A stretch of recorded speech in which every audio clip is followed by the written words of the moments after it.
বিয়ের ৫ বছর পর যখন প্রথম শাড়ি পরি তখন শাড়ি পরাটা কেমন হয় বলুন তো।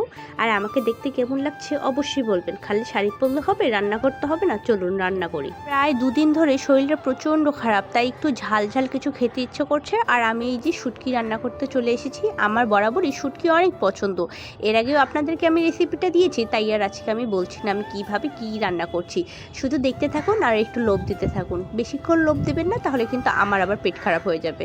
আর যদি রান্না দেখে খুব খেতে ইচ্ছে করে, বাসায় একটু কষ্ট করে রান্না করে নেবেন। রান্না করতে বেশিক্ষণ লাগে না, আর এটাতে খুব বেশি উপকরণও লাগে না। সাধারণ আমরা যা রান্না করি তাই। আর আমি কি একা খেলে হবে? বাসায় তো আরও লোক আছে, তারা কি খাবে? তো তাদের জন্য আমি এই যে মাছ রান্না করছি। আর আজকে না মাছটা না এত পরিমাণ আমার গ্যাস কম ছিল যে মাছটা আমি কোনো রকমভাবে ভাজতে পারছিলাম না। একদম অল্প করে ভেজেছি, মানে ভাজতে গেলে একদম ভেঙে যাচ্ছিল।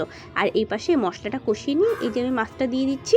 যেহেতু আমার মাছটা একদমই আর কি ভালো হয়নি আজকে ভাজা, তাই এটাকে আর বেশিক্ষণ নাড়বো না।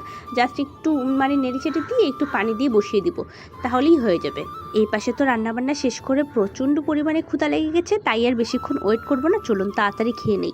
আর এখানে তো আমি প্রথমে শুটকিটা দিয়ে খাবার শুরু করে দিয়েছি, কারণ যেহেতু আমার প্রচণ্ড জ্বর ছিল শরীরে, তাই আর কি শুটকিটা দিয়ে আগে খাচ্ছি। আর শুটকিটা কিন্তু খেতে ভীষণ মজা হয়েছিল। তারপর ভাবলাম যে না, একটু মাছ না খেলে হয়, সবাই খেলে কি আমি খাবো না? তো আমি তো মাছটা উঠিয়ে নিয়ে চলে যাচ্ছি টেবিলে বসে বসেই খাবো। তো চলুন তাড়াতাড়ি খাবারটা শেষ করি। আজকে তাহলে এই পর্যন্তই। সবাই ভালো থাকবেন, সুস্থ থাকবেন, আমাদের জন্য দোয়া করবেন। আল্লাহ হাফিজ।